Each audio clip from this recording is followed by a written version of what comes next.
Voter হয়েছে কিন্তু vote দিতে পারেনি। ভিক্টোরিয়ার গভর্নমেন্ট বসেছে, তাদের দ্বারাও আমাদের কোনো উন্নতি বা সংস্কার এগুলো কিছুই দেখতেছি না। নির্বাচন যত পিছিয়ে যাচ্ছে দেশ তত পিছিয়ে যাচ্ছে। সুষ্ঠু নির্বাচন দরকার। বাংলাদেশে সরকার পরিবর্তনের একমাত্র মাধ্যম হচ্ছে নির্বাচন।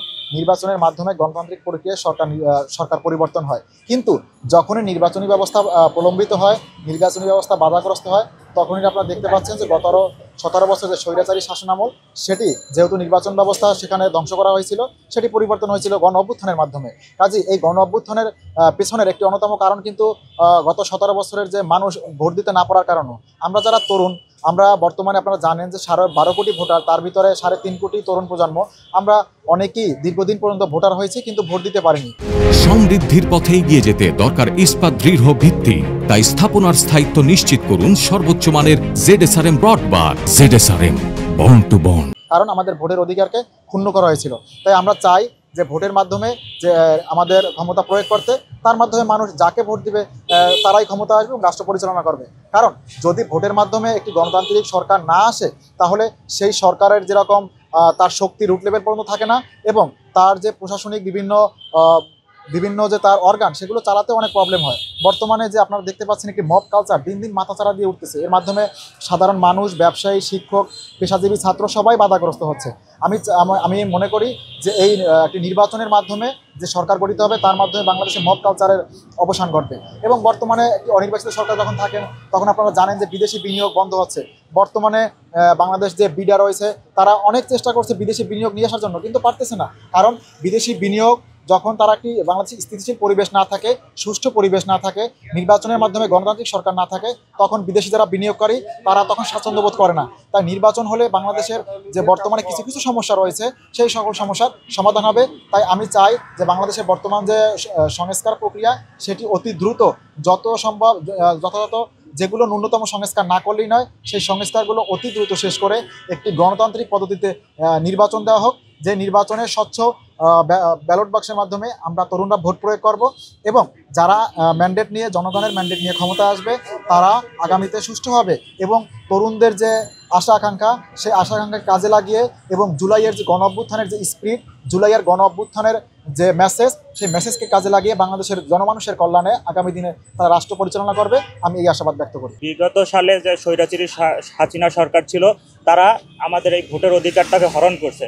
আমরা চাচ্ছি যত তাড়াতাড়ি করে নির্বাচনটা হবে, তত তাড়াতাড়িভাবে আমাদের দেশ ও দেশের গঠনে সহায়তা হবে। আমাদের হচ্ছে এই যে মনে করেন দেশের যে অরাজকতা সৃষ্টি হয়েছে, দেশের যে আইনশৃঙ্খলা বাহিনীর যে অবনতি হয়েছে, এবং অর্থনৈতিকভাবে আমাদের যে আমরা যে বিভিন্ন দেশ থেকে সহায়তা বলেন, যেটা বলেন, সেগুলো আসতেছে না। যার জন্য আমরা মনে করি যে যত দ্রুত সম্ভব আমাদের নির্বাচন হওয়াটা দেশের জন্য জরুরি। তো 5ই আগস্টের পরবর্তী আজকে 1 বছর প্রায় হয়ে যাচ্ছে। তো আমরা আসলে দৃশ্যমান এ বিষয়ে কোনো এই সরকারের সেই পদক্ষেপ আমরা দেখতে পাচ্ছি না। যেমন এই গভর্নমেন্টের আমার জায়গা থেকে আমার প্রত্যাশা ছিল যে এই গভর্নমেন্ট আসার পরে জুলাই গণ অভ্যুত্থানের মাধ্যমে, যাদের মাধ্যমে আমরা ফ্যাসিস্ট মুক্ত বাংলাদেশ পেয়েছি, যাদের রক্তের বিনিময়, যারা শহীদ হয়েছে তাদের বিনিময়, এই হত্যার যথাযথ বিচার, এবং এই আন্দোলন করতে গিয়ে যারা আহত হয়েছে, পঙ্গুত্ব বরণ করেছে নানাভাবে, তাদেরকে সুষ্ঠু চিকিৎসা করা হবে এবং ক্ষতিপূরণ দেওয়া হবে। কিন্তু সেই প্রক্রিয়া আমরা দৃশ্যমান সেই কোনো ব্যবস্থা এই সরকারের দেখি নাই। বাংলাদেশের সেই পূর্বের নাই চেতনাজীবীরা চেতনার ব্যবসা করেই যাচ্ছে। তো এই জায়গা থেকে বিএনপির যে মহাসচিব মির্জা ফখরুল ইসলাম আলমগীর স্যার যে বলেছেন যে নির্বাচন যত পিছিয়ে যাচ্ছে দেশ তত পিছিয়ে যাচ্ছে, সেই জায়গায় আমি আসলে এই মির্জা ফখরুল ইসলাম আলমগীর স্যারের সাথে সহমত পোষণ করছি যে হ্যাঁ, এবং এটাই সত্যি, পিছিয়ে আমরা অতি দ্রুত একটি নির্বাচিত সরকার চাই, সেটা সুষ্ঠু, সুন্দর, একটা স্বচ্ছ নির্বাচনের মাধ্যমে। বিএনপি যেমন ভারপ্রাপ্ত চেয়ারম্যান তারেক রহমান বলেছেন যে আমরা নির্বাচন চাই, তো সেই নির্বাচন সুষ্ঠু সুন্দর একটা নির্বাচন হইবে, সেখানে যার ভোট, আমার ভোট, আমি যাকে খুশি তাকে দেবো। সো সেই সুষ্ঠু ভোটের মাধ্যমে যে নির্বাচিত সরকার আসবে, সেই নির্বাচিত সরকারের কাছে আমরা একটা সুষ্ঠু সুন্দর বাংলাদেশ চাই, এবং বিএনপির মহাসচিব মির্জা ফখরুল ইসলাম আলমগীর স্যারের এই মতের সাথে আমি সহমত পোষণ করছি। স্যার যেটা বলেছে আমি ওনার কথার সাথে সম্পূর্ণ একমত। কারণ দেশে যখন নির্বাচিত সরকার থাকে না, তখন দেশি ষড়যন্ত্রকারী, বিদেশি ষড়যন্ত্রকারীরা এই সুযোগটা ব্যবহার করে, এবং এই সুযোগ কাজে লাগিয়ে তারা বিভিন্ন ধরনের চক্রান্ত, ষড়যন্ত্র, এগুলো চলতে থাকে দেশে।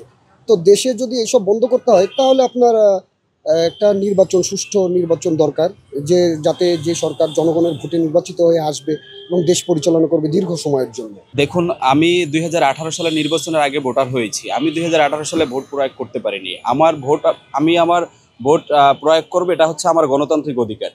2024 সালও সেম। স্বৈরাচার হাসিনার আমলে আমরা আসলে নতুন ভোটার যারা হয়েছি কেউই ভোট প্রয়োগ করতে পারিনি। 2024 সালের 5ই আগস্ট ছাত্র জনতার গণ অভ্যুত্থানের মাধ্যমে স্বৈরাচার হাসিনা পালিয়ে যাওয়ার পরে গত 1 বছর পার হয়ে যাওয়ার পরও এখন যে ইন্টেরিয়র গভর্নমেন্ট বসেছে তাদের দ্বারাও আমাদের কোনো উন্নতি বা সংস্কার এগুলো কিছুই দেখতেছি না। এবং আগামীতে আমরা চাই যত তাড়াতাড়ি সম্ভব একটি দ্রুত নির্বাচনের ব্যবস্থা করা হোক এবং আমরা তরুণরা আমাদের ভোটের মাধ্যমে আমাদের নতুন নেতৃত্ব তৈরি করব।